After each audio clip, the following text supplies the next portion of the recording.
지금 보는 건 비디오 포스트예요. 비디오 포스트는 어려운 내용은 아닙니다. 렌더링에 보면 여기 비디오 포스트라는 항목이 있습니다. 여기 비디오 포스트예요. 자, 비디오 포스트를 한번 띄워 볼까요? 자, 카메라도 한 2개 설치해 보도록 하죠. 자, 타겟 카메라. 자, 이렇게. 이거 1번 카메라. 그다음 이거 2번 카메라. 그 다음 3번 카메라. 네, 방송국처럼 카메라를 이렇게 여러 개 세워봤습니다. 왜 아이돌은 부드러운 밴드 아이돌을 사람 한 명마다 카메라 한 대씩 있는 거 아니에요? 그게 그 다음 이제 애니메이션을 줄 겁니다. 애니메이션을 줄 건데 얘는 자 이렇게요. 0프레임에서 30프레임까지 이렇게 움직일 겁니다. 이렇게 올 거예요. 자, 15프레임은 너무 가까우니까 뒤로 쭉 빼죠. 자, 그 다음에 모션 패스 체크해 놓고 보면 이렇게 움직이는 게 보이죠? 대략 한 이 정도. 그러면 1번 카메라는 이렇게 움직이고 여기서 끝나게 됩니다. 자, 1번 카메라 끝났고요. 자, 2번 카메라는 자, 25프레임에서부터 시작을 할 겁니다. 자, 앞에 지우고 자, 25프레임부터 60프레임, 65프레임까지 이렇게 움직일 겁니다. 얘도 모션 패스 켜고 그러면 45프레임이 중간인가요? 네. 자, 이렇게 뒤로 당겨줘야 좀 이쁘게 움직이겠죠? 그러면 이렇게 탑뷰를 보면 1번 카메라가 이렇게 움직이면서 2번 카메라가 움직이겠죠, 그죠? 자, 그 다음 다시 60프레임부터 3번 카메라가 움직일 거예요. 자, 여기서부터 앞쪽에 있는 건 지우고 자, 90프레임까지 자, 90프레임까지 얘는 여기까지 이렇게 갈 겁니다. 역시 모션 패스 체크하고 그 다음 75프레임에 자, 이렇게 들어가야 되겠죠. 그래야 이렇게 자연스럽게 돌아가는 모습이 나오겠죠. 그러면 5프레임씩 걸쳐져 있는 거죠. 그죠? 자, 여러분들도 이렇게 한번 구상을 해 보시죠. 중요한 건 이거죠. 지금 1번 카메라는 1에서 30프레임까지 2번 카메라는 25에서 65까지 즉 앞으로 5프레임 뒤로 5프레임을 더 쓴 겁니다. 2번 카메라는 40프레임을 움직이는 겁니다. 3번 카메라는 60프레임부터 90프레임까지 제가 움직이라고 했습니다. 그러면 1번과 2번은 5프레임이 이렇게 같이 겹쳐져서 움직이게 될 거고요. 2번과 3번은 60에서 65프레임 이렇게 같이 겹쳐져서 움직이게 될 겁니다. 자, 그럼 됐어요. 자, 그럼 비디오 포스트를 보도록 하죠. 비디오 포스트를 실행하면 이렇게 나옵니다. 씬 전체를 의미해요. 전체입니다. 이 막대기가 씬 전체를 의미합니다. 쭉 드래그해서 갖다 놔도 되고 자, 그 다음에 여기 보시면 요거 주전자 안으로 들어오는 거 있죠. 요 안으로 들어오는 거 있죠. 요게 장면 삽입입니다. 자, 눌러 보시면 자, 요렇게요. 애드씬 이벤트라고 해서 카메라 1번을 들어오는 겁니다. 카메라 1번을 들어오는데 렌더링을 어떻게 할 거냐? 그러면 얘를 누르면 이렇게 렌더링 옵션이 뜹니다. 지금 보면 아놀드 렌더링으로 되어 있네요. 기본 렌더링 값이 지금 아놀드라서 그렇습니다. 자, 일단 넘어가고요. 여기 중요한 건 요거예요. 장면에 모션 블러를 넣을 거냐 말 거냐 이 얘기입니다. 밑으로 쭉 내려가면 바로 요거예요. 0에서 몇 프레임까지? 30프레임까지요. 0에서 30프레임까지만 하겠습니다. 그럼 이렇게 들어오겠죠. 0에서 30프레임까지만 들어오겠죠. 자, 1번 카메라는 0에서 30프레임까지만. 자, 다시 하나 더 또 넣어 볼까요? 애드씬. 자, 2번 카메라. 2번 카메라는 25프레임에서 65프레임까지. 그럼 여기 5프레임 겹쳐지는 거 보이시죠? 이렇게. 마지막으로 3번 카메라는 60프레임에서 90프레임까지.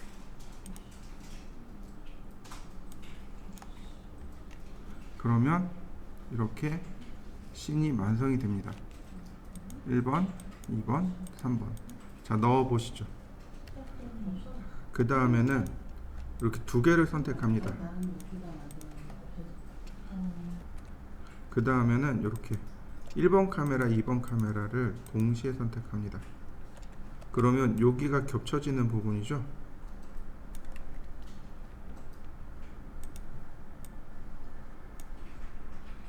겹쳐지는 부분이죠, 여기가. 그러니까 두 개를 동시에 선택. 그 다음에 보시면 여기 Add Image Layer Event라는 항목만 활성화됩니다. 얘를 눌러주시면 돼요. 그러면 여기에 어떠한 애니메이션이 들어갈 거냐 이거죠. 보통은 페이드 인, 페이드 아웃, 여기 크로스 페이드 트랜지션을 많이 사용합니다. 앞 위에 있는 게 사라지고 앞에 있는 아래에 있는 게 나타나는 거죠. 보통은 이렇게 많이 써요.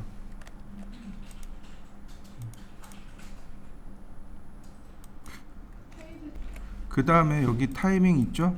이건 일단 두고. 자, 그러면 이렇게 생겼는데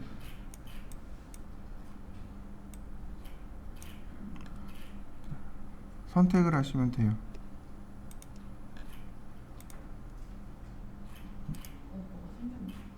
이거 움직이면 돼요. 이렇게 시작점과 끝점을 이렇게 드래그 하시면 됩니다. 그러면 이 부분만 트랜지션이 들어가게 돼요.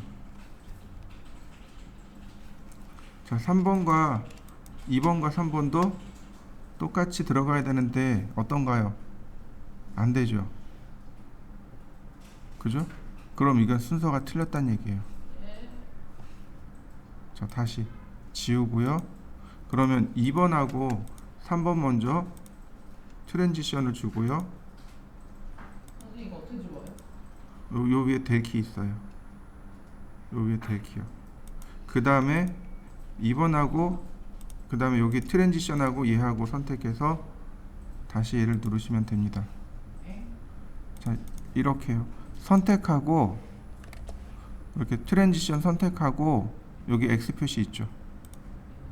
그러면 yes. 그럼 지워져요.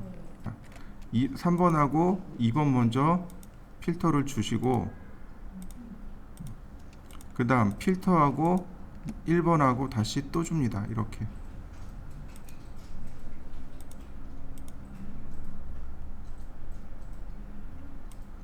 좀 복잡하죠? 자, 2번하고 3번하고 트랜지션 들어갔죠? 2번하고 3번 들어갔죠? 2번 카메라하고 3번 카메라하고, 그죠? 이거 순서가 바뀌었구나. 아이.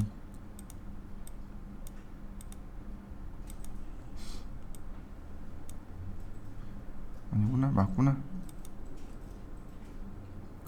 자, 그 다음에 얘하고 자, 여기서 트랜지션 들어갈 자리를 내가 이렇게 마우스로 맞춰주면 되고 다시 이렇게 두 개를 줍니다. 그래서 여기서 필요한 부분만큼만 이렇게 주시면 돼요. 이런 모습이 됩니다.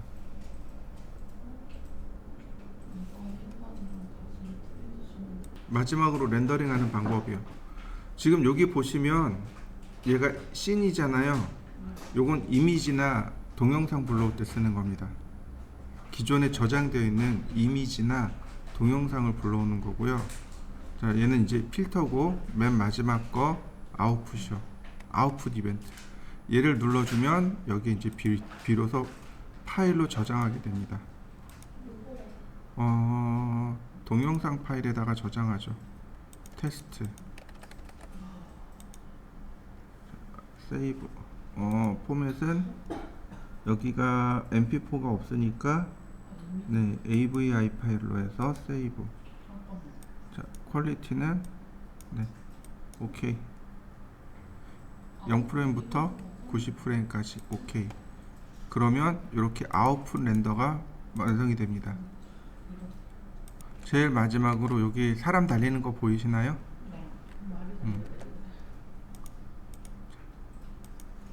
눌러보시면 비로소 이렇게 렌더링 됩니다. 800에 600, 720에 486으로 해보죠. 요 720에 486이 옛날 구형 TV 있죠. 구형 TV 사이즈가 720에 486 사이즈예요. 그 옛날 구형 TV나 그 저기 영화관에서 상영되던 그 해상도 있죠. 그게 720에 486 해상도였습니다. 자, 이 상태에서 렌더. 그러면 이렇게 쭉 렌더링 들어갑니다.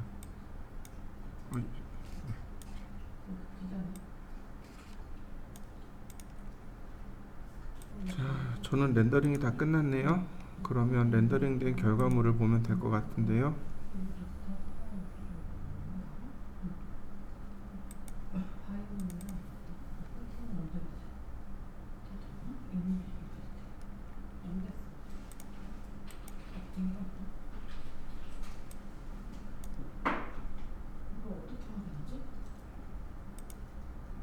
선생님 거 저장 누른데요?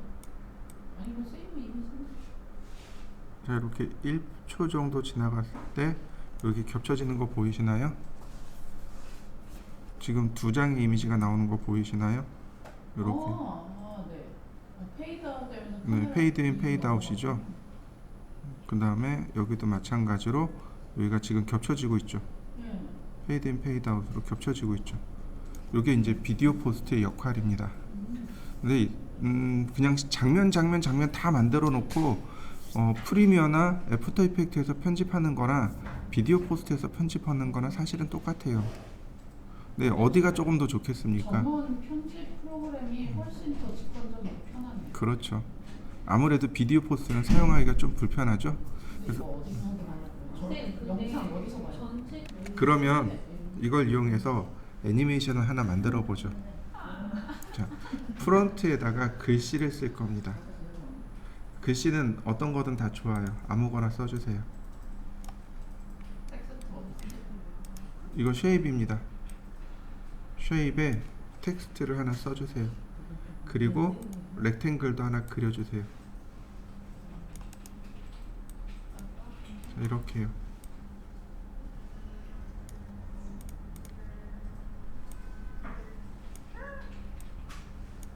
큼직하게 이렇게 큼직하게 해주세요.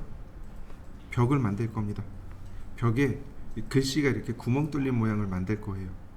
이렇게 그려주시죠.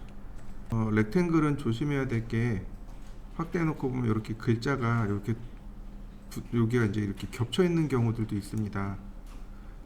커널링인가? 이렇게 하면 글자 이렇게 겹쳐진 거 보이세요? 여기 겉으로 보기엔 괜찮아 보이죠? 근데 이렇게 확대해 보면 이렇게 글자가 겹쳐진 것들이 있어요. 이런 것들은 반드시 해소를 시켜 주셔야 됩니다. 이렇게 폰트를 바꾸시던지 아니면 이렇게 다 풀어 주셔야 됩니다. 여기 이걸 뭐라고요? 커닝? 네, 이게 글자와 글자 사이의 간격입니다. 글자와 글자 사이의 간격을 넉넉하게 주셔야 이렇게 떨어집니다. 그래야 제대로 된 모습이 나와요. 자, 사각형을 선택하고 에디터블 스플라인으로 바꿀 겁니다. 그리고 어태치를 해서 문자를 어태치할 겁니다. 더 이상 문자의 기능은 안 쓸 겁니다. 자, 이 상태에서 익스트루드 조금만 돌출할 겁니다. 한 10mm, 5mm, 자, 5mm, 10mm 돌출했습니다. 스포트라이트를 쓸 겁니다. 스포트라이트요. 어디 갔나요? 타겟 라이트 아니고, 자, 스탠다드에 보면 타겟 스포트가 있습니다. 이렇게 뒤에서 앞으로 주시면 돼요. 자, 이렇게 스포트라이트를 그려보시죠. 구멍 내신 이유가 여기 스탠다드에 타겟 스포트 있죠?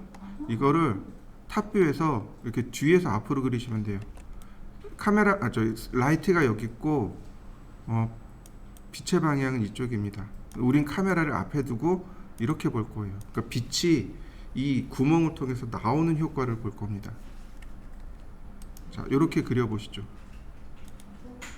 프론트를 보면 지금 요만큼만 빛이 나오는 거 보이시죠? 이쪽은 안 나오죠. 그죠?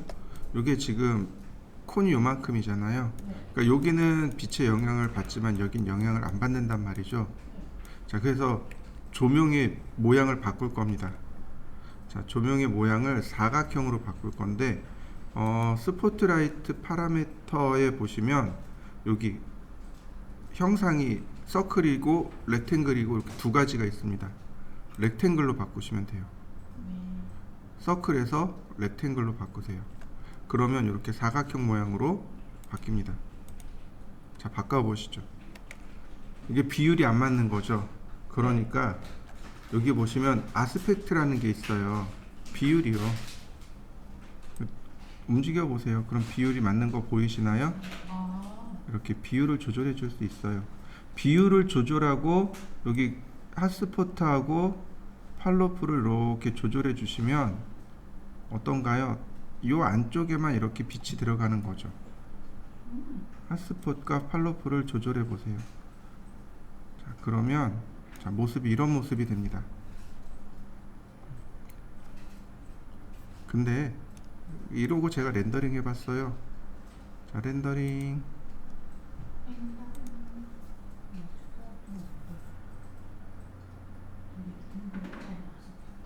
안 나오네요. 왜죠? 다시 아놀드? 네, 좋아요. 이번엔 스캔라인 렌더링 이렇게 나와요.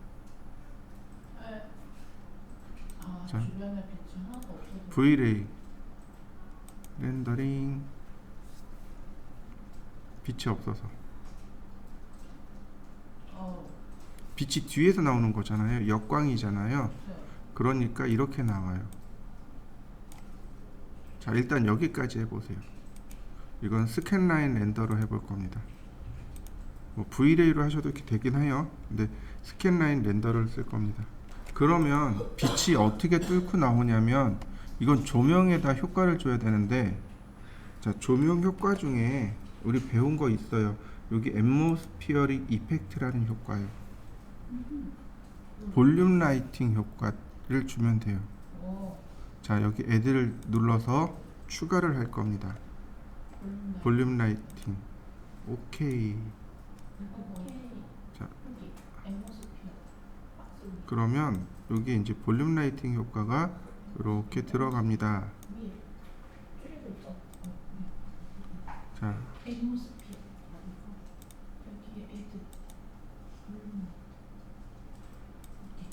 이렇게 허옇게 나와요. 아니요, 이건 정상이에요. 근데 여기 셋업 들어가서 요거 셋업 누르면, 여기 선택하고 셋업을 누르면 이렇게 셋업 효과가 뜨는데 여기 덴서티 값을 낮춰줍니다. 그래도 이렇게 하얗게 나올 거예요. 셋업, 여기 선택, 셋업, 그럼 덴시티. 덴시티 값을 얼마를? 저 0.5 줬어요. 너무 셌던 거구나. 아니요, 셋도 이렇게 나와요. 셋도 하얗게 나와요. 뭔가 옵션을 하나 더 줘야 되는데 안 줘서 그래요. 하얗게 나오는 건 정상입니다. 옵션을 하나 더 바꿔야 돼요. 이거 특별 어떤 조건이 하나 있어요. 요 조건에서만 돼요. 그럼 그 조건이 뭐냐면 그림자요. 그림자 조건을 만족해야만 돼요. 자, 여기 다시 그림자로 가볼까요? 그림자 켜져 있는데요? 그림자 여기 여러 종류의 그림자가 있죠. 이 중에서 딱 하나만 돼요. 섀도우 맵이요. 그림자를 섀도우 맵으로 바꾸세요. 그러면 렌더링하면 빛이 이렇게 딱 나오는 모습이 보입니다. 여기 보시면 그 쭈루루 이렇게 뭐 좀 이상하지 않아요? 네. 얘가 왜 그러냐면 얘 때문에 그래요. 여기 셋업에 보면 요 위에 필터 섀도우 있죠. 이 값 때문에 그래요. 여기 라이팅 샘플 레인지가 20%로 되어 있기 때문에 그래요. 이거 하이로 바꾸면 50%로 바뀝니다. 렌더링 하게 되면 여기가 조금 더 이렇게 스무스해집니다. 오토를 풀고 이 값을 100으로 올려버리면 렌더링은 조금 느려지겠지만 훨씬 더 예쁘게 나옵니다. 요 값 때문에 그렇습니다. 필터 섀도우 값 때문에 그래요.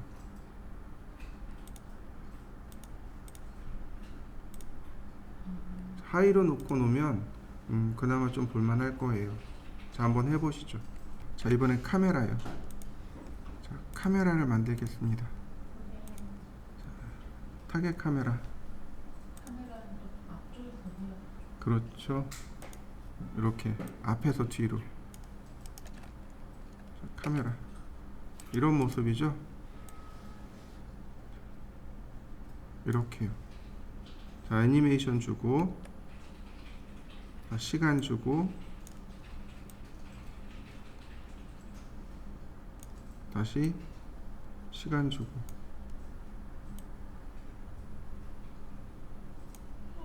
자, 모션 패스를 제가 이렇게 줬습니다. 그러면 애니메이션이 이제 이런 식으로 들어가겠죠.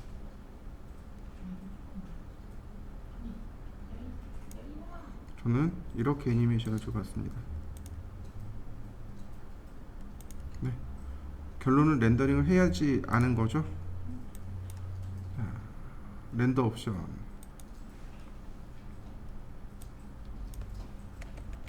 자, 렌더링을 할 건데 스캔 라인 렌더 쓸 거예요. 싱글이 아니고 액티브 타임 투 세그먼트요. 그러니까 0프레임에서 100프레임 다 한다는 얘기입니다. 그 위에 every nth 프레임이라고 돼 있잖아요. 만약에 제가 이걸 2로 놨어요. 그럼 2프레임에 한번 렌더링 한다는 얘기입니다. 그러니까 50, 지금 100프레임이잖아요. 그럼 50프레임만 렌더링 하는 거예요. 그러니까 1프레임 렌더링하고 2프레임 거르고 3프레임 렌더링하고 이런 식이 되는 거죠. 그 다음에 레인지는 범위입니다. 내가 지정한 프레임만 렌더링하기. 아까 나왔던. 자, 그 다음에 자, 밑으로 내려봅니다. 커스텀이네요. 사이즈 720-486 옛날 TV라고 했습니다. 지금이야 뭐 훨씬 더 해상도가 높죠. 이걸 굳이 해상도 높게 해서 봐야 될 이유가 없죠. 해상도 높게 해서 보면 정말 창피할 거예요. 자, 그 다음이요. 앰모스피어 안개 효과 들어가고 뭐 이것저것 효과 들어갑니다. 여기 비디오 컬러 체크 있죠. 이거 안 써요. 여기 슈퍼 블랙이요. 이제 안 써요. 렌더 투 필드 이런 거 이제 안 써요. 뭘까요? 이거 옛날 브라운관 TV일 때 썼던 내용들이에요. 슈퍼 블랙이 뭐냐면 동일한 색이 이렇게 겹쳐져 있잖아요. 예를 들어서 뭐라 그러지? 어떤 수풀이 있는데 뭐 카멜레온이 딱 있어요. 그러면 카멜레온이 안 보여요. 색상이 똑같기 때문에. 슈퍼 블랙을 주게 되면 얘가 보여요. 그게 이제 슈퍼 블랙이에요. 저 20 몇 살 때 TV에 선전에 나왔었어요. 슈퍼 블랙을 적용한 TV라고. 요즘 슈퍼 블랙 안 한 게 어디 있어요? 다 슈퍼 블랙이지. 그다음 비디오 컬러 체크 뭐냐면 브라운관이에요. 브라운관에서 어떤 특정한 색상이 안 나와요. TV 브라운관이 그랬습니다. 이젠 의미 없어요. 넘어갑시다. 자, 여기 렌더 아웃풋 있죠. 바로 얘예요. 렌더 아웃풋. 여기 파일로 저장해야 돼요. 그러면 자, 여기 똑같이 테스트 파일 확장자는 똑같이 AVI. 만약에 제가 여기다 PNG로 놓게 되면 어떻게 될까요? 사진이 100장이 생기는. 그렇죠. PNG 파일이 1, 2, 3, 4, 5, 6, 7, 8, 9, 10에서 100번까지 생성이 됩니다. 이런 파일을 시퀀스 파일이라고 해요. 그럼 얘네들은 나중에 포토샵에서 불러들여서 한 장 한 장 수정하는 거죠. 아주 어렸을 때 거진 30년 전쯤에 MBC 드라마에 M이라는 드라마가 있었어요. 요즘도 종종 화제되는 드라마 중에 하나가 M인데 그 M에 보면은 그 여자 주인공이 심은하라는 주인공이 있었는데 우리 선배야. 걔가 이렇게 나중에 변할 때 눈이 이렇게 빨갛게 변해요. 그 나중에 얘기 들어봤는데 그 CG 하는 사람이 그거를 한 프레임씩 다 따가지고 거기 눈을 다 빨갛게 칠했다고 하더라고요. 처음에는 녹색이었거든. 녹색 그 네. 특수 효과였는데 나중에 그게 너무 힘들어서 녹색 그 렌즈 있죠. 네. 그걸 바꿨어. 네. 그래서 그거 다 프레임 단위로 색상을 바꿨다 그러더라고요. 전지. 그 엄청 힘들었다고 그러는데 그럴 때 나중에 바꿨어. 그 의미가 있었구나. 우리는 이제 AVI 파일 쓸 거고 회사에서는 시퀀스 파일을 써요. 수정을 해야 되니까 일일이 조금씩 리터칭을 해야 되니까 시퀀스 파일을 쓰는 거고 우리는 그냥 AVI 파일. 참 아쉬워요. MP4가 없어요. MP4가 없습니다. 어쩔 수 없죠. AVI 파일에 자 어디다 저장할 건지 어디 갔을까요? 나는 동영상 폴더에다 저장할 겁니다. 다시 동영상 폴더에다가 세이브. 이건 이제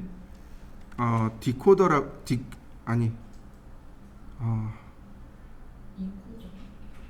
코프로세서, 디코프로세서, 코덱. 네. 코덱이라고 합니다. 코덱의 종류들이에요. 코덱 종류입니다.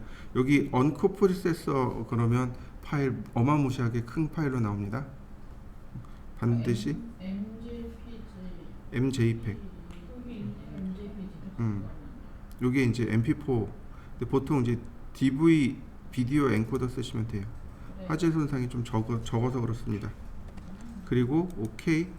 그리고 렌더를 누르게 되면 이제 아까처럼 렌더링을 쭉 하겠죠. 자, 빛이 이제 쭉 나오는 모습들 보이시죠? 자, 렌더링 하고 확인해 보도록 하죠. 그럼 얘가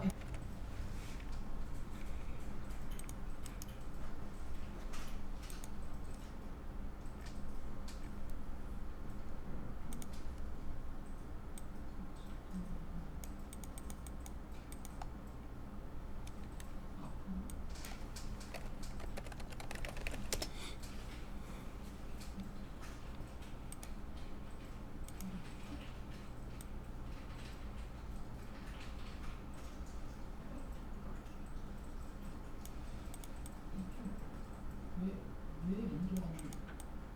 아니 저기 어디야? 카메라였구나. 이것도 켜져 있다.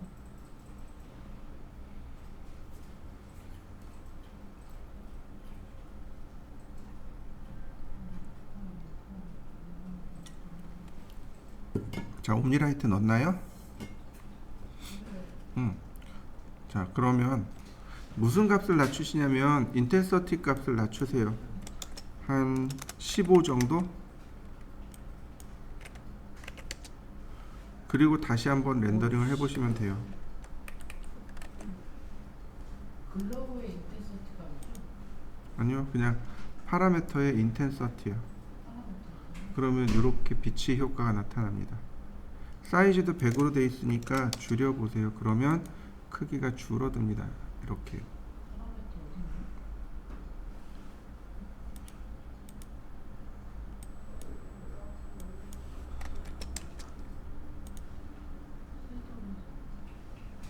있나? 이렇게 좀 줄여봤습니다. 사이즈를 줄이면 이 링의 크기가 전체적으로 줄어들어요. 이렇게. 그리고 인텐서티를 키우면 밝기가 더 밝아집니다. 이렇게 이런 모습이 되는 거죠. 자, 크리에이트 판넬에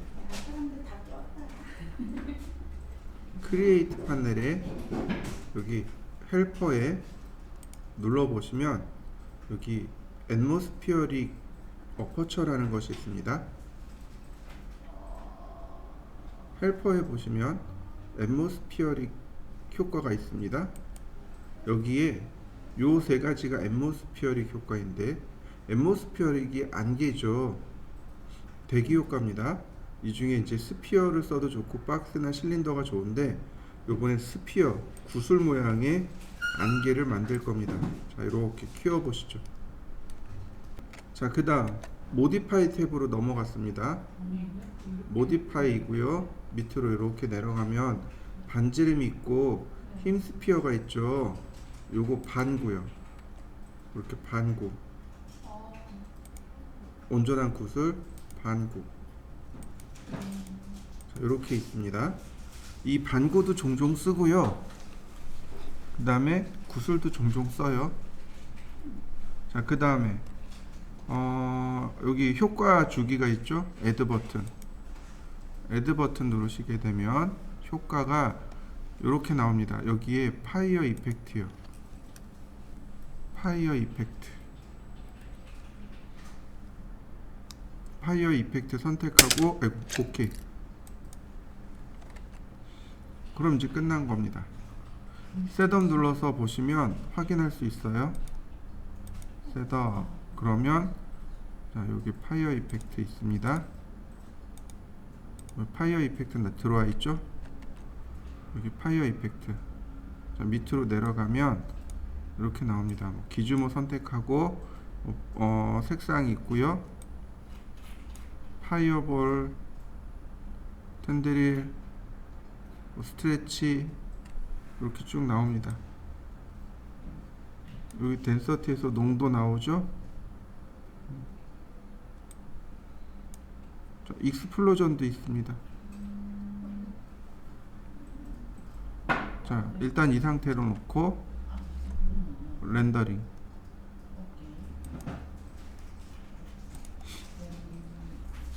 아이고, 싱글 프레임으로 놓고 세이브 끄고 렌더.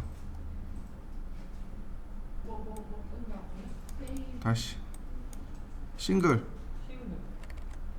우리 이 애니메이션 할 거 아니잖아요. 그러니까 싱글. 그 다음에 또 뭐 주면 뭘 꺼야 돼요? 세이브 꺼야죠. 그리고 렌더. 터졌어. 이 파이어 이펙트는 폭발신을 만들 때 쓰는 겁니다. 그래서 다시 애니메이션을 걸어보면, 자, 액티브 타임 투 세그먼트이고요. 그 다음에 제가 세이브 파일을 했고요. 그 다음에 여기 보시면 익스플로전을 체크하시면 돼요. 익스플로전이고 셋업 익스플로전을 누르면 여기 시간이 나와요. 0프레임에서 100프레임까지 라고 시간이 나옵니다. 이거 렌더링 하면 애니메이션으로 렌더링을 할 수 있어요. 폭발하는 모습이 나옵니다.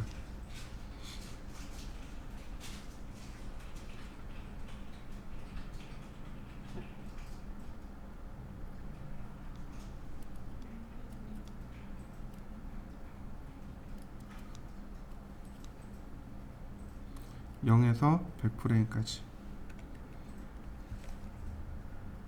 자, 주전자를 하나 만들죠. 탑뷰에서 티팟 조그맣게 하나 만들어 주시고요. 이렇게 가운데다가 넣어 주셔야지 이렇게 되겠죠. 가운데다 넣어 주세요. 그 다음에는 어디 갔을까요? 범부 효과가 있을 텐데, 스페이스 랩이네요. 여기에서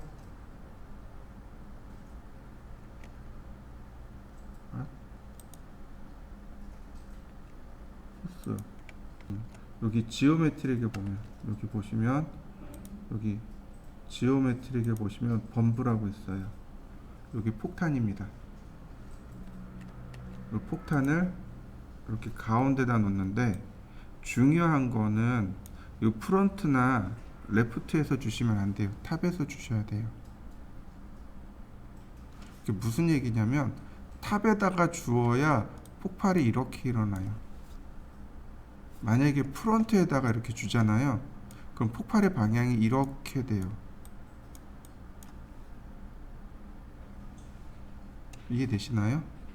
자, 보세요. 폭탄이 있으면 폭발이 어떻게 일어나요? 위로 올라가죠. 그죠? 기본 방향이 위로 올라가요. 그런데 내가 정면에다 설치해버리면 폭발의 방향이 정면으로 나가게 돼요. 크레모아처럼 이렇게 폭발의 방향이 바뀌게 돼요.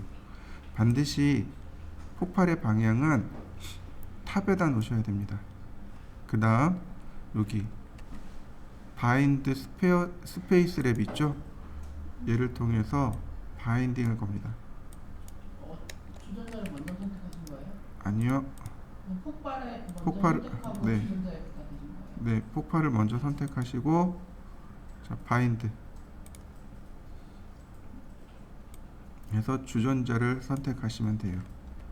시간을 이렇게 움직이면 시간에 따라서 폭발이 일어납니다. 자, 여기까지 한번 해보시죠. 범브를 선택하고 자, 마찬가지로 가운데다 놓고 폭발의 힘, 그 다음에 스핀, 회전 방향, 팔로프는 없어지는 방향이니까 넘어가고, 중력이네요. 혼돈이 있고, 5프레임에 폭발한다는 얘기예요. 5프레임에. 그럼 보시죠. 가만히 있다가 5프레임에 폭발씬 들어가는 거 보이시나요? 5프레임, 6프레임에 폭발씬이 들어갑니다. 자, 이렇게요. 자, 그래서 카오스를 1로 줘볼까요? 그러면 폭발이 좀 어지럽게 일어나겠죠? 그 다음 스핀도 주겠습니다. 스핀도 1로 줘볼까요? 그러면 조금 더 복잡하게 폭발이 일어나겠죠? 그 다음 팔로프 100으로 줘봤습니다. 그러면 뭐 이거는 크게 문제되진 않겠고요.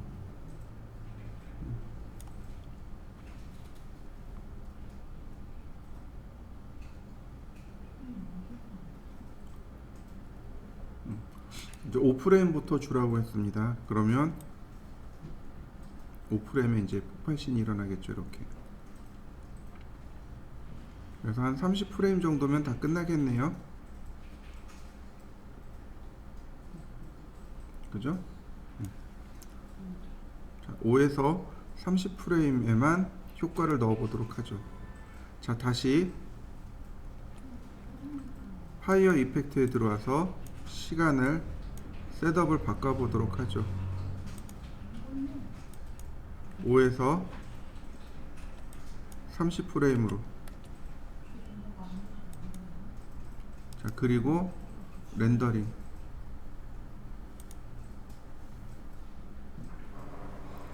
자, 0에서 100프레임 그대로 렌더링을 할 겁니다. 자, 렌더 셋업 왼편에 보면 이렇게 당구공 2개 그려져 있는 거 보이시죠? 얘가 매티리얼 에디터입니다. 지금 보시는 게 매티리얼 에디터인데 얘는 슬레이트 타입이고, 여기 모드를 보시면 모드를 누르면 컴팩트 타입하고 슬레이트 타입하고 두 가지가 있습니다.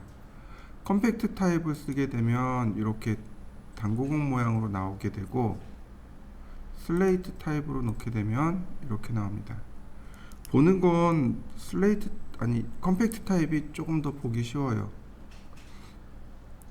저 같은 옛날 유저들은 슬레이트 타입 쓰기가 조금 어렵습니다.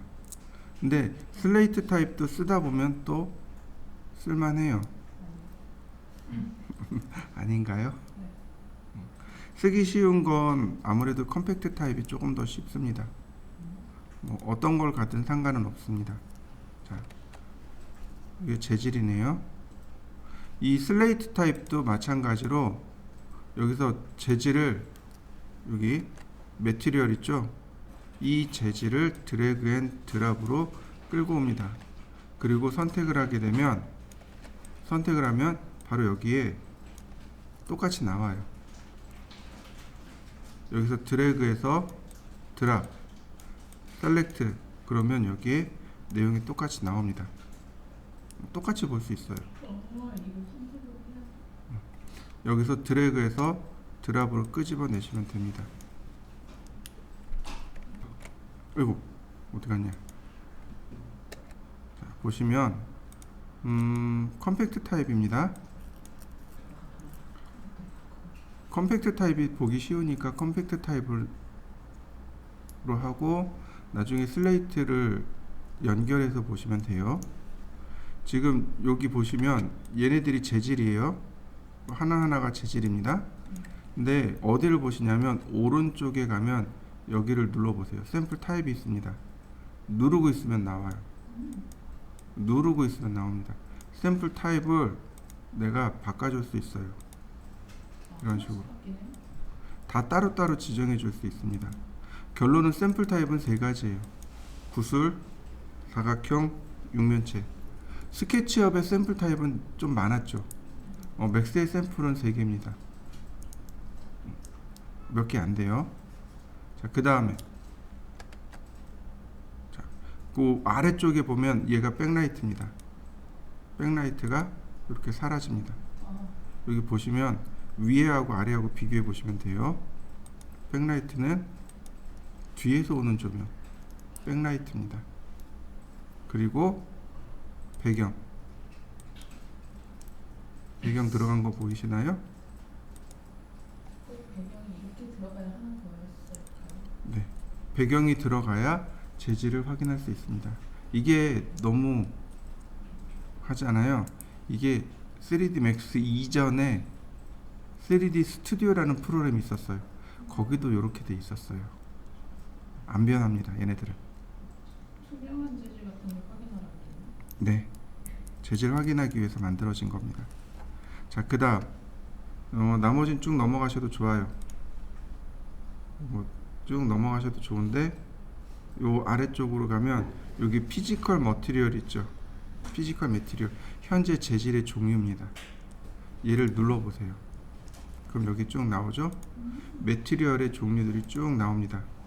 매티리얼이 있고 제너럴이 일반적인 재질들이에요. 뭐 블렌드라든지 컴파지트라든지 이런 거 많이 써요. 여기 잉크 페인트 뭔지 혹시 아시겠나요? 스케치업에서 한번 했어요. 애니메이션 그 애니메이션 재질 줄 때 잉크 페인트 써요. 여기 매트 섀도우는 반드시 여러분들 알고 있어야 될 거고, 매트 섀도우가 블루 스크린이요. 블루 스크린 쓸 때 매트 섀도우 써요. 그 다음에 나머지 특별한 건 없네요. 아놀드는 처음 보는 거라 넘어가고, 여기 스캔 라인이요. 스캔 라인 렌더러일 때 나오는 재질들입니다. 여기에 스탠다드하고 레이트레이스하고 두 가지. 스탠다드를 기준으로 해서 보시죠. 밑에 V레이도 있어요. V레이 재질들입니다. 여기 V레이 매티리얼이 가장 기본 재질입니다. 스탠다드 재질처럼 V레이의 표준 재질이 바로 얘입니다. 지금 여기 보시면 얘는 하얗게 나오고 얘는 까맣게 나오죠. 재질이 얘는 하얗고 여긴 까맣죠. 못 쓴다는 얘기예요. 현재 렌더러에서 얘는 렌더링 안 된다는 뜻이에요. 저희는 V레이가 하나밖에 없고 걔가 그냥 까매요. 이게 어떻게 됐어? 렌더러가 뭐로 되어 있나요? 스캔 라인으로 돼 있어요. 스캔 라인 렌더러로 바꿔보세요. 이거 렌더러에 따라서 재질이 바뀝니다. 저도 스캔 라인이에요. 그래요? 예. 자, 스탠다드 레가시부터 불러보죠. 그러면 여기 이렇게 재질이 스탠다드 레가시로 바뀌고 여기가 재질의 이름입니다. 재질은 여기 이름 바꿀 수 있어요. 내가 얼마든지 바꿀 수 있습니다. 이런 식으로 내가 이름 바꿀 수 있어요. 드래그해서 얼마든지 이름 바꾸실 수 있습니다. 바꾸세요. 보시면 이제 여기 제 기본 재질들이 나오는데 여기 쉐이더라고 돼 있죠. 쉐이더 보시면 여러 가지 기본 재질들이 나옵니다. 얘네들이 이제 많이 만들어진 것들이에요. 제일 처음 이 중에 여기 재질 중에서 제일 처음 만들어진 게 퐁쉐이딩입니다. 그러니까 쉽게 얘기해서 플라스틱 같은 재질을 퐁쉐이딩이라고 해요. 내가 플라스틱 같은 질감 효과를 만들고 싶어요. 그럼 퐁쉐이딩으로 놓으시면 돼요. 그리고 일반적인 재질로 만들고 싶어요. 근데 예전에는 퐁쉐이딩이 가장 그 진화된 면철이라면 요즘은 이제 더 다양해진 거죠. 메탈은 금속 질감 효과, 그리고 불린이라든지 불린이 이제 가장 일반적인 질감 효과가 이렇게 불린 재질이 됩니다. 그 다음에 그 오른편으로 가면 와이어라고 되어 있습니다. 얘를 체크해 놓으면 와이어 프레임으로 바뀝니다. 오브젝트가 와이어로 바뀌는 거죠. 이때 얘가 잘못된 게 있습니다. 이럴 때 투 사이드 체크하셔야 돼요. 뒷면 보이기가 안 되거든요. 그래서 그 간혹 면 처리해서 보잖아요, 그죠? 스케치업은 앞면 뒷면 즉 양면으로 렌더링 한다고 했고요. 맥스는 앞면만 렌더링 한다고 했습니다. 그럴 때 면으로 렌더링 할 때 투사이드 질감을 주셔야 돼요. 안 그러면 까맣게 렌더링 되지 않습니다. 그럼 투사이드는 와이어만 줄까요? 아니요. 투명한 재질도 마찬가지로 투사이드를 주셔야 됩니다. 안 그러면 뒷면이 안 보이나요? 네, 뒷면이 안 보여요. 보여드릴 겁니다. 자, 밑으로 조금만 내려가 보죠. 오파시티라는 항목이 있고, 그 조금 더 밑으로 내려가면 익스텐드 파라미터라고 있습니다. 트랜스페어런시라고 되어 있죠. 둘 다 투명도입니다. 둘 다 투명도예요. 자, 어마운트 값을 제가 100으로 올렸습니다. 그러면 얘가 이렇게 투명하게 바뀌어요. 투명하게 바뀐 거 보이시나요? 근데 투사이드 안 줬기 때문에 이렇게 나와요. 투사이드를 체크해 줘야 이렇게 나옵니다. 잘 모르겠어요, 그죠? 그럼 이제 여기 있는 재질을 가지고 봐야 됩니다. 얘를 서피큘러 하이라이트를 보고 이제 체크를 하셔야 돼요.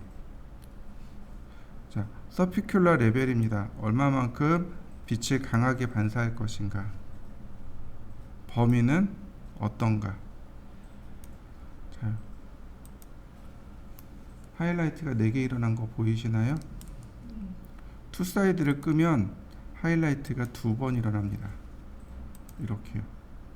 여기 한번, 여기 한번.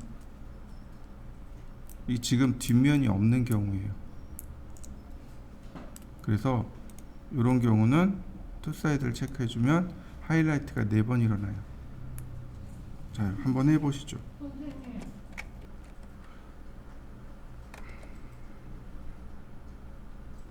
자, 여기 보시면 바로 여기 블린 베이직 파라미터 밑에 보면 서피큘러 하이라이트 있죠.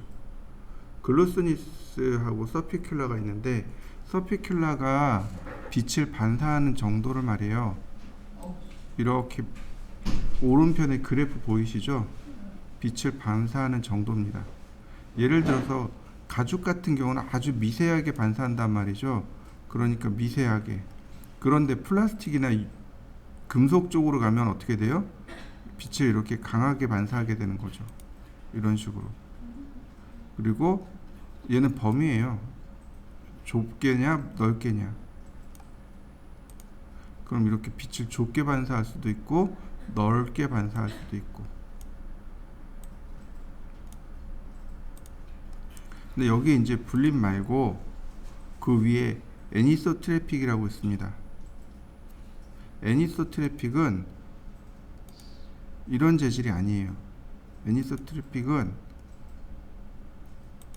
자 어디 갔지? 반사 재질이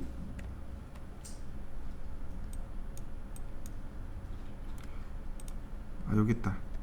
애니소 트래픽 역시 똑같이 여기 나와 있는데 빛의 반사량을 똑같이 서피큘라 이렇게 쭉 올라옵니다. 그런데 얘는 가로 세로 비율을 따로따로 줄 수 있어요. 이런 식으로 똑같이 주는데 이렇게 가로 세로 비율을 따로따로 주는 겁니다.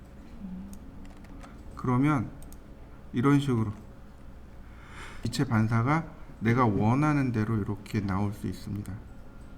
이렇게 샤프하게.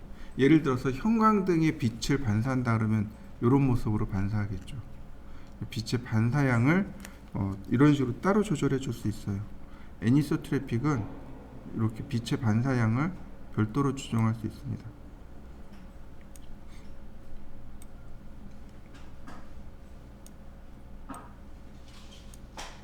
자, 오리엔테이션은 회전입니다.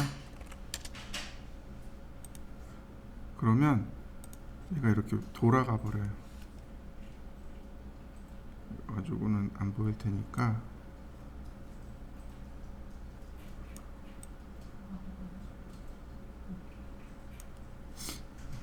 이렇게 돌아가요. 회전해 버려요. 이게 이제 애니소 트래픽의 특징입니다. 스탠다드 재질은 그냥 일반 표준 재질이라고 보시면 되고, 애니소 트래픽은 반사하는 부분을 좀 조절해 줄 수 있다, 그렇게 보시면 돼요. 자, 그리고 그 위에 있는 앰비언트 디퓨즈 서피큘라가 오브젝트의 색상입니다. 사물이진이 기본 색상이요. 특히 이 디퓨즈가 오브젝트가 지닌 기본 색상입니다. 여기 열쇠로 잠가 놨어요. 다 풀어 놓을 겁니다. 자, 디퓨즈를 눌러 보시면 이렇게 색상이 나옵니다. 제가 디퓨즈의 색상을 이렇게 노란색으로 놔봤습니다. 노란색으로 놨어요. 그럼 얘도 이렇게 노란색이 들어가겠죠. 그리고 제가 백라이트 껐습니다. 이때 앰비언트를 눌렀습니다. 지금 여기 그림에 보시면 이렇게 깜장색 부분 있죠. 이 부분이 앰비언트예요. 그래서 앰비언트의 색상을 제가 빨갛게 줘봤습니다. 얘가 안 나오네요. 앰비언트는 이렇게 보시면 돼요. 우리가 시골길, 조명이 없는 시골길 가면 빛이 어슴푸레하게, 사물이 어슴푸레하게 보이잖아요. 그게 바로 앰비언트 때문에 그렇습니다. 쉽게 얘기해서 달빛이요. 햇빛에 달이 반사를 해서 지구에 비춰지잖아요. 그걸 앰비언트 라이트라고 합니다. 자동차에서도 앰비언트 라이트 많이 써요.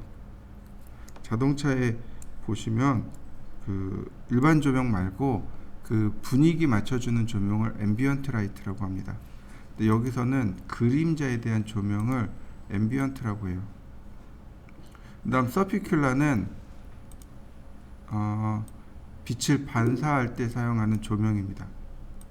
이렇게 이 안쪽에 서피큘라가 들어가는 걸 확인할 수 있습니다. 네. 그래서 보통 디퓨즈, 앰비언트는 디퓨즈보다 조금 어둡게 줍니다.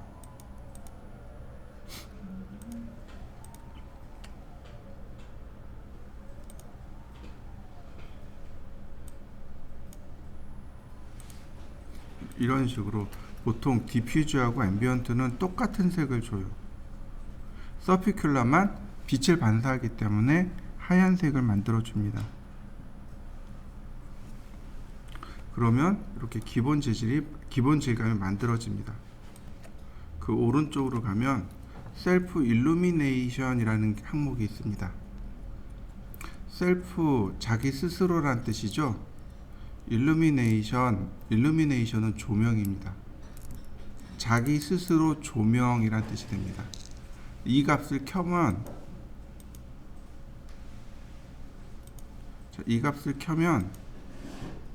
자, 지금은 색상으로 되어 있는데 이 색상을 하얀색으로 바꾸시면 돼요.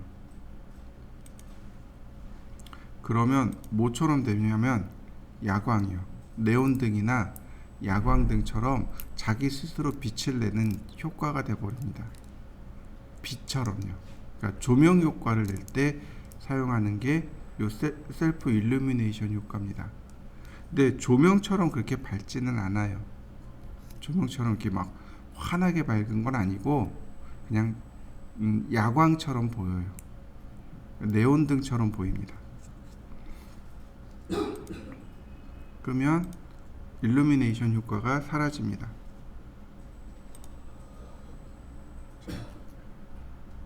한번 넣어 보시죠.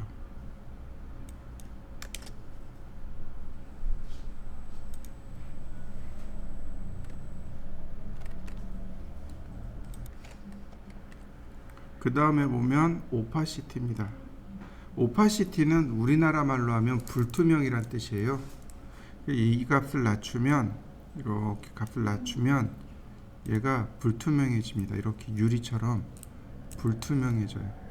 그러니까 트랜스페어런시는 투명해지는 거고 오파시티는 불투명해지는 거고.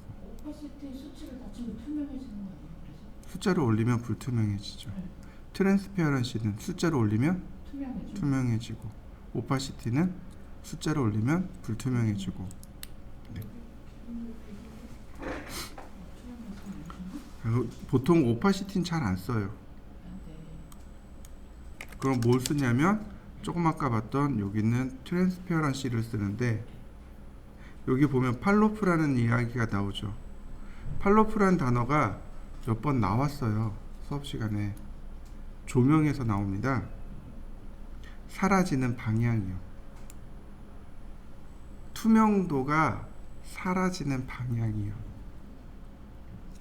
예를 들어서 어마운트 제가 100으로 올려놓고요. 인으로 놨습니다. 그러면 투명도가 안쪽으로 이렇게 사라집니다. 바깥쪽이 불투명하고 안쪽이 투명해져요. 반대로 아웃을 체크하잖아요. 그러면 바깥쪽이 투명해집니다. 언제 인아웃을 쓸까요? 인을 쓸 때는 언제고 아웃을 쓸 때는 언제일까요?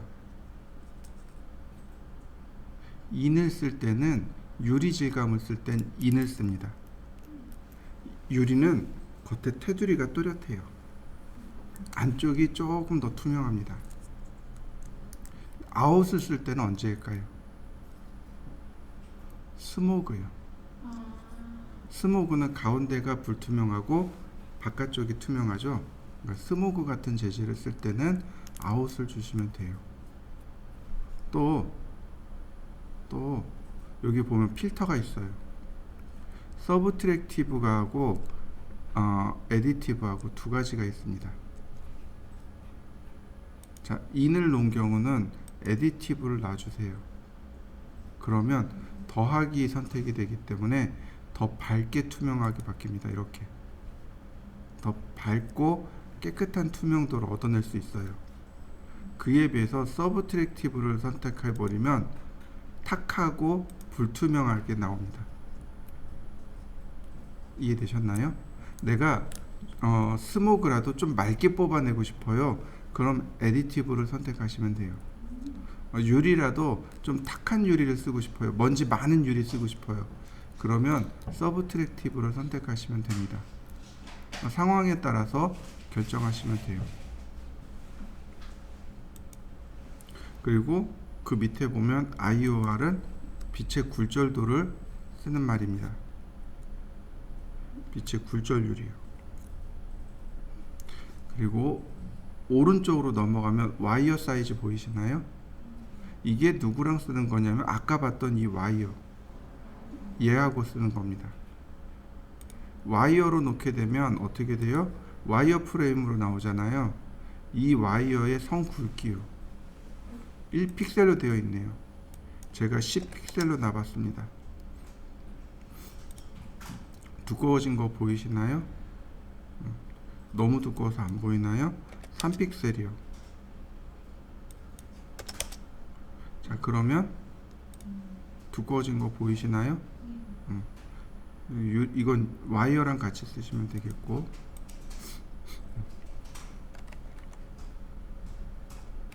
여기까지가 이제 표준 질감들이고, 우리가 써야 되는 건 여기 이 아래쪽에 있는 맵입니다. 우리가 써야 되는 건 여기 있는 맵들이에요. 맵 지도요. 스케치업은 그냥 드래그 앤 드랍 해서 끝났죠. 그러면 안 돼요. 우리가 쓸 수 있는 건 디퓨즈, 그 다음에 오파시티, 범프, 리플렉션, 디스플레이스먼트, 이렇게요. 이거 스케치업에서 똑같이 썼습니다. 가만히 생각해 보세요. 스케치업에서도 오파시티 맵이 있었고, 범프 맵이 있었고, 디스플레이스먼트 맵이 있었습니다. 그리고 반사질감과 굴절에 대한 이야기도 설명했습니다. 스케치업 재질하고 똑같습니다. 자, 먼저 디퓨즈부터요. 디퓨즈에 보면 노맵으로 되어 있죠. 얘를 클릭하면 맵들이 나옵니다. 얘네들이 맵들이에요. 이게 다 맵입니다. 이거 다 맵들이에요. 그 중에 우리가 써야 될 것은 비트맵입니다. 제너럴이 있으니까 여기 제너럴에 비트맵이 있습니다. 요거 써야 돼요. 네, 상관없어요. 비트맵은 그림이란 뜻이에요. 그림을 불러와서 매핑 처리한다는 얘기입니다. 자, 비트맵 더블 클릭하면 어떤 거 가져올래요? 라고 물어보는 겁니다. 어떤 이미지인가요? 자, 제가 예전에 재질 드렸었죠? 공유 폴더에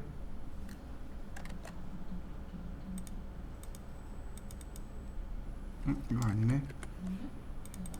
공유 폴더에 맵소스에, 자, 이 첫 번째 아니고 첫 번째 맞네. 여기에서 질감을 제가 가져올 겁니다. 무늬목. 네. 그러면 이렇게 무늬목 효과가 나옵니다. 자, 무늬목 효과 보이나요? 이거 더블 클릭하시면 돼요. 이거 더블 클릭하시면 뜹니다. 무늬목 질감이 들어와요. 이 질감을 얘네들한테 줄 겁니다. 얘네들한테 줄 거예요.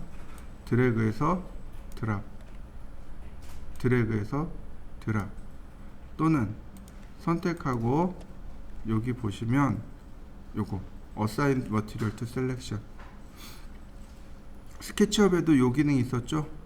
Assign, 그러니까 Select 하면 질감 주기. 그럼 이렇게 질감 들어갑니다. 자, 질감 넣어 보시죠.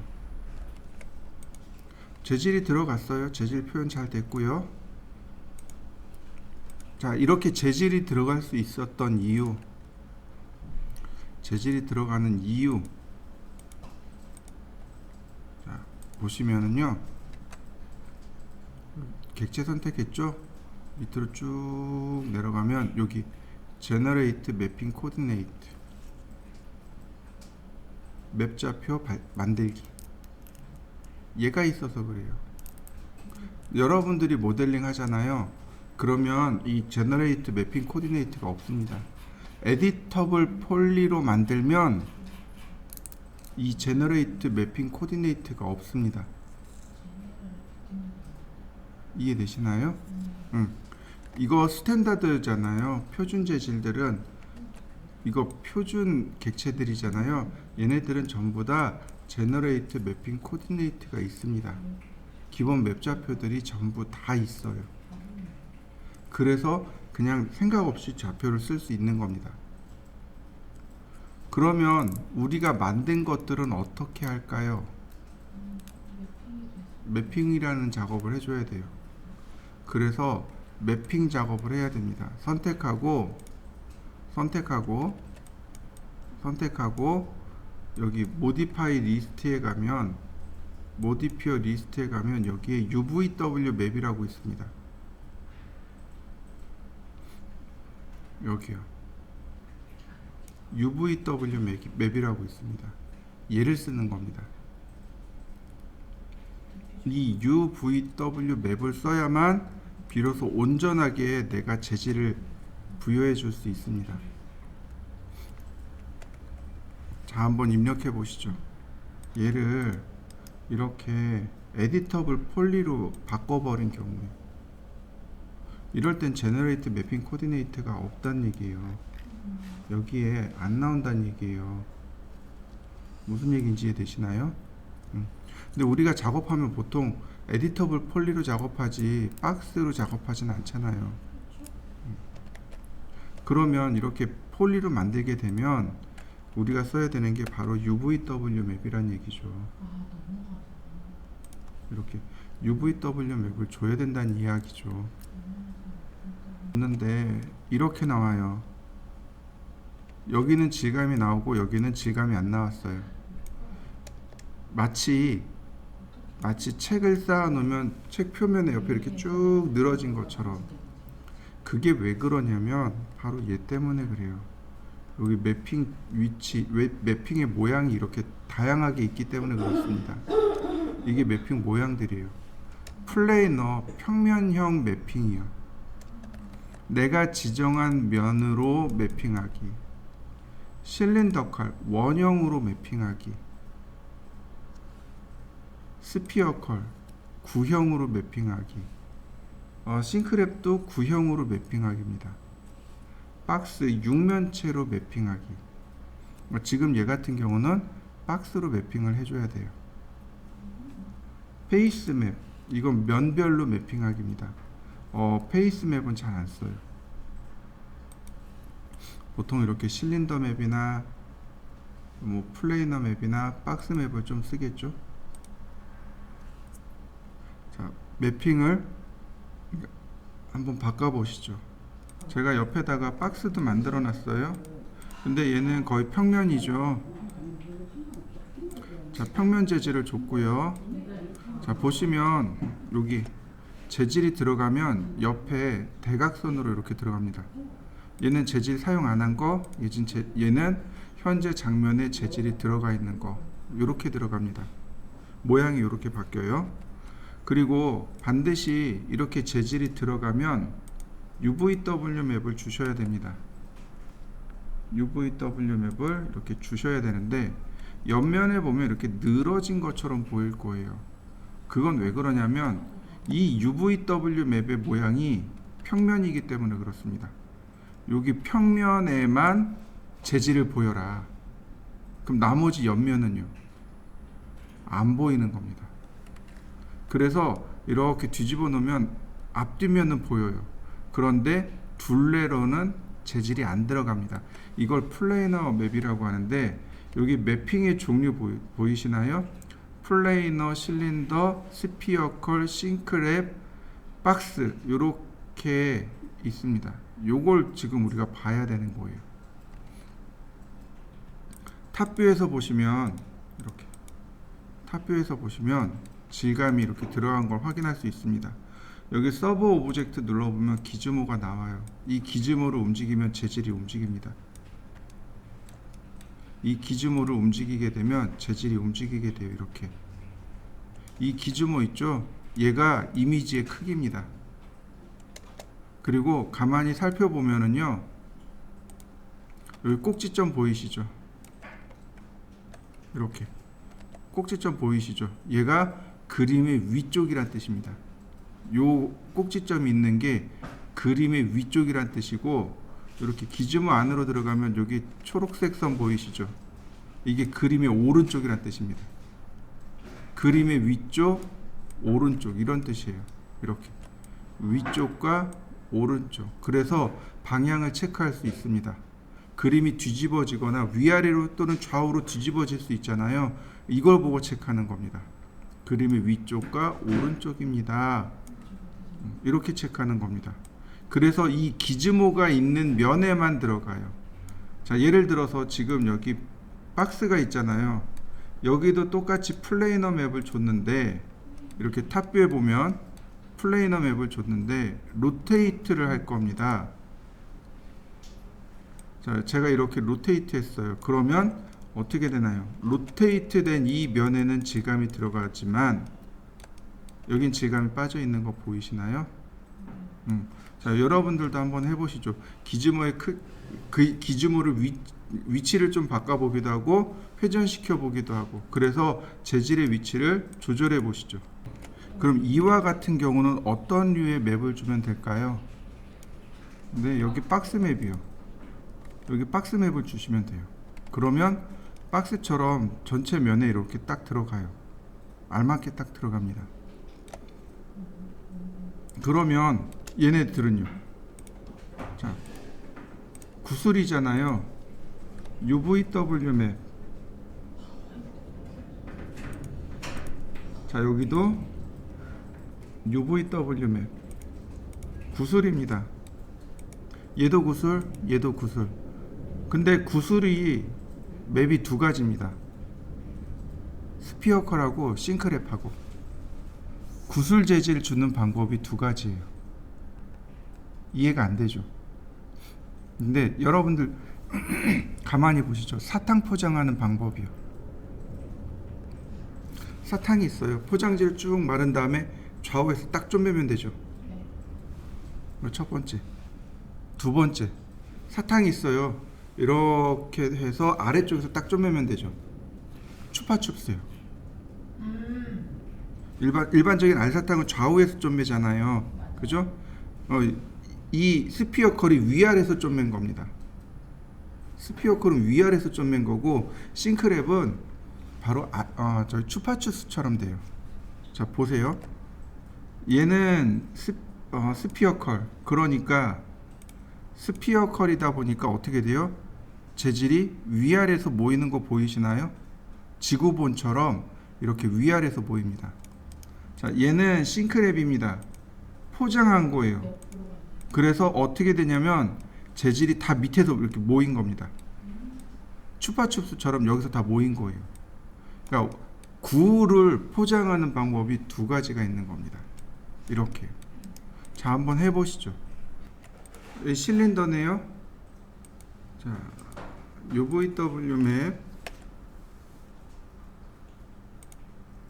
그 다음에 실린더.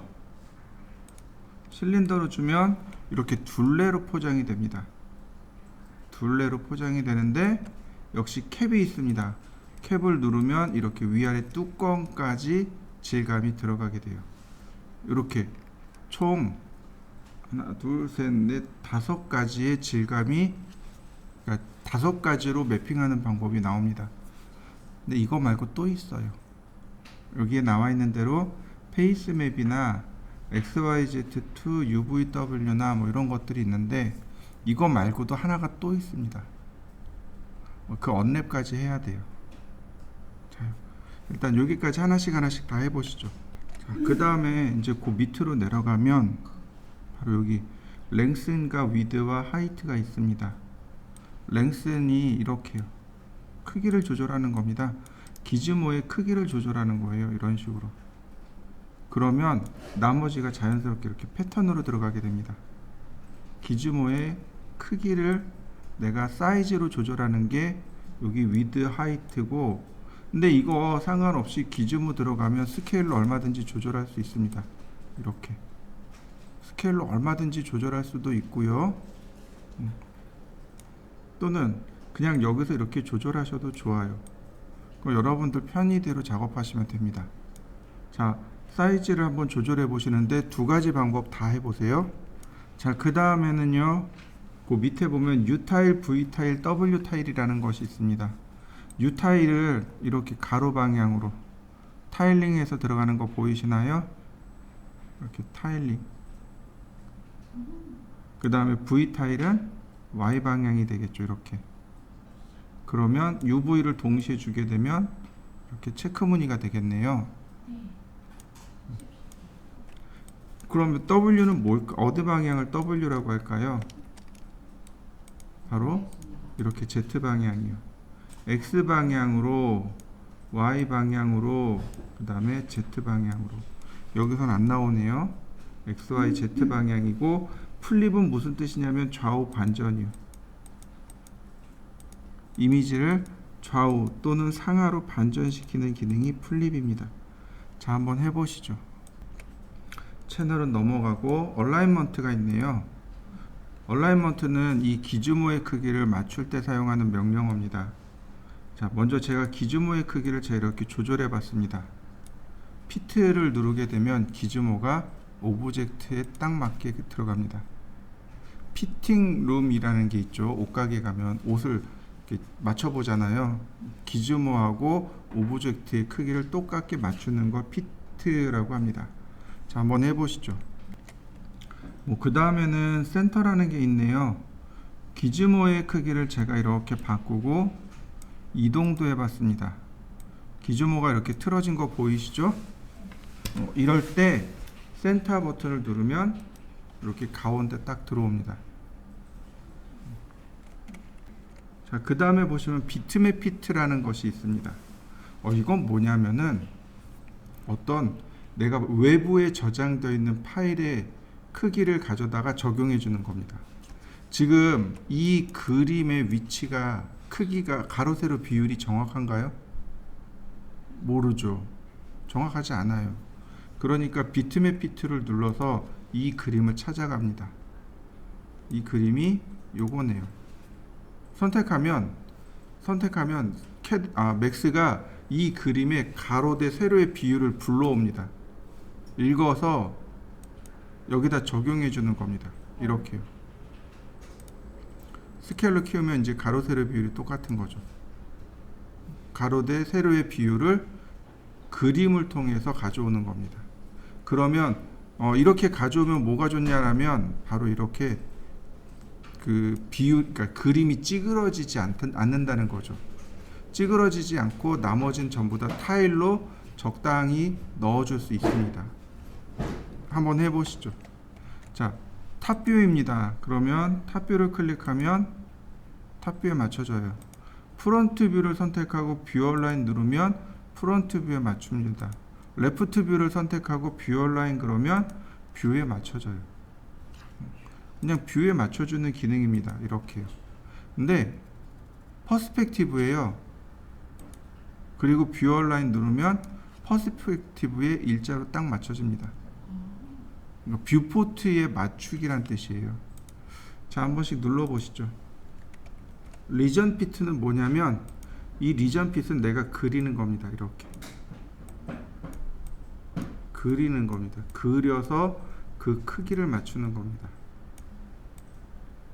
기즈모를 내가 그리는 겁니다. 그게 리전 핏이에요. 자, 한번 해보시죠. 그 다음은 리셋이네요. 초기화 시키는 겁니다. 리셋은 초기화입니다. 기즈모 초기화. 옆에다가 이렇게 하나를 더 만들어 봤습니다. 이렇게 만들어 놨어요. 질감이 들어가 있죠. 이 질감이 쭉 이어서 여기까지 쭉 연장됐으면 좋겠어요. 근데 이거 객체가 다르잖아요. 객체가 다르잖아요.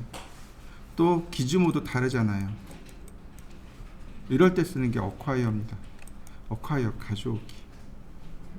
여기 어콰이어 그 다음에 객체를 클릭하면 이렇게 나옵니다. 릴레이티브 상대적으로 가져올까요? 절대적으로 가져올까요? 절대적으로 가져온다는 얘기는 뭐냐면 여기에 기즈모에서부터 쭉 여기까지 온다는 얘기입니다. 상대적으로 가져온다는 얘기는 여기에 요거 똑같은 기즈모를 여기다 그려주고 여기서부터 만든다는 얘기예요. 다시 설명합니다. 릴레이티브 상대적이잖아요. 그러니까 여기에 있는 기즈모를 여기다 하나 또 그립니다. 또 만들어요. 그 여기서 질감을 주는 겁니다. 절대적인 건 여기에 기즈모가 있잖아요. 여기 있던 기즈모가 일로 갑니다. 기즈모의 위치가 바뀌는 거예요. 그럼 여기서부터 패턴이 쭉 오게 돼요. 절대적입니다. 그럼 기주모 여기 들어와 있는 거 보이시나요? 얘의 기주모가 여기에 똑같이 맞춰진 거예요. 다시 볼까요? 어콰이어. 이번엔 상대적입니다. 내 중심으로 들어온 거 보이시나요? 하나씩 해보시죠. 매트리얼이죠. 자, 여기에도 또 이렇게 한 바닥이 있어요. 여기도 한 바닥이 있습니다. 노이즈요? 아니요. 자, 아까 여기 맵 불러왔었잖아요. 네. 비트맵 불러왔잖아요. 네. 그 안쪽에 맵이 또 한 바닥 이렇게 있어요. 여기 맵 채널도 해야 돼요. 요 밑에 보면 여기 이제 옵셋이랑 타일링이 있네요. 여기다 지금 우리가 했던 건 여기에 이렇게 기준모를 맞춰서 크기를 지정해 줬잖아요. 기준모의 크기가 달라지면 자연스럽게 타일링도 들어갔습니다. 여기다 UVW 타일을 주기도 했었어요. 그러나 여기다 타일을 주기도 합니다. 이런 식으로 여기다 타일을 주면 이렇게 타일이 들어가요. 근데 전부 다 타일이 이렇게 들어갑니다. 모든 재질에 다 타일을 넣어주는 거예요. 같은 매트리얼을 그렇죠. 모든 애들이 그렇죠. 그 뭐지? 45도. 그러면 질감이 전부 다 45도 회전하기도 합니다. 로테이트를 이용하시면 돼요. 사실 얘네들은 중요한 게 아니에요. 얘네들은 중요한 게 아니에요. 누가 중요하냐면 여기 블로어 보이시나요? 네. 블로어가 무슨 뜻일까요? 흐리게? 그렇죠. 1만큼 흐리게 놨습니다. 왜 흐리게? 자, 얘를 100으로 놨습니다. 그러면 완전히 이렇게 뿌옇게 흐려진 거 보이시나요? 50이라고 30이라고 놨습니다. 그러면 이렇게 뿌옇게 흐려져요. 이렇게 질감이 뿌옇습니다. 자, 이렇게 뿌옇게 흐려져요. 질감이. 근데 1로 놓으면 꽤나 깨끗하게 나옵니다. 1로 놓는 이유가 안티 알리아싱 때문에 그래요. 근데 이것도 못 참고 그냥 0으로 주면 정말 깨끗하게 나옵니다. 완전 선명하게 나와요. 1을 주는 이유는 안티 알리아싱 때문에 그래요. 안티 알리아싱의 여유를 주기 위해서 1을 주는데, 그렇지 않고 이걸 줄여버리면 안티 알리아싱이 사라지겠죠. 그러면 렌더링 했을 때 많이 선명하게 나옵니다. 이거 값이요. 자, 한번 해보시죠. 자, 그 다음에 또 우리가 봐야 될 내용이 뭐냐면 이 재질에 보시면 바로 여기 자, 밑으로 쭉 내려갑니다. 노이즈 필요 없고요. 여기 비트맵 파라미터에 보시면 여기 크랍이요. 크랍. 내가 다 쓸 필요 없단 말이죠. 내가 재질에 모두 다 쓰는 게 아니거든요. 그러니까 여기에서 잘라내는 겁니다. 뷰 이미지 누르면 이미지가 이렇게 딱 들어와요. 이 중에서 내가 쓰고자 하는 부분을 이렇게 잘라내는 겁니다. 이렇게. 보통 포토샵에서 이 크랍 기능을 이용해서 이렇게 써야 되거든요. 크랍 기능을 이용해서 재질 저장하고 그리고 와야 되는데 그럴 필요가 없는 거죠. 그러니까 여기 있는 내용들은 사실은 다 포토샵에서 해야 되는 내용들이에요. 근데 이제 포토샵, 그러니까 맥스 띄우고 포토샵 띄우고 그러면 이제 귀찮잖아요. 그러니까 그런 것들 위주로만 쓰는 겁니다. 자, 이렇게 하고 클릭하면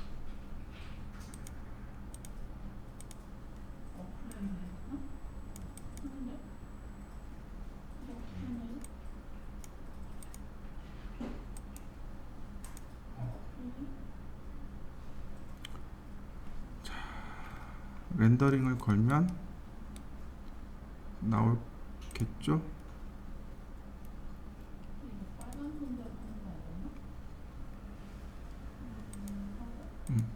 어플리를 눌러주면 돼요.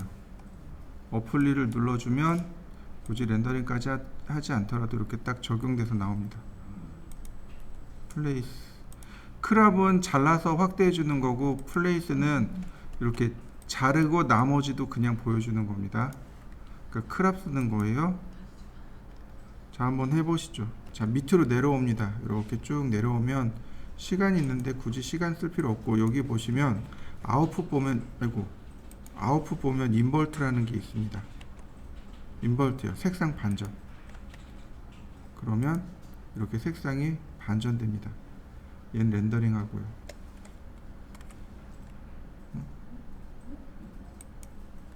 뭐가 색상 반전 중이야.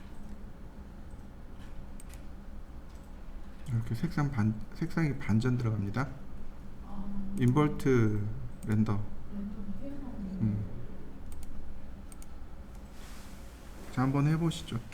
여기 색상 반전까지만 하시면 돼요. 나머지 질감들은 거의 쓸 일 없으니까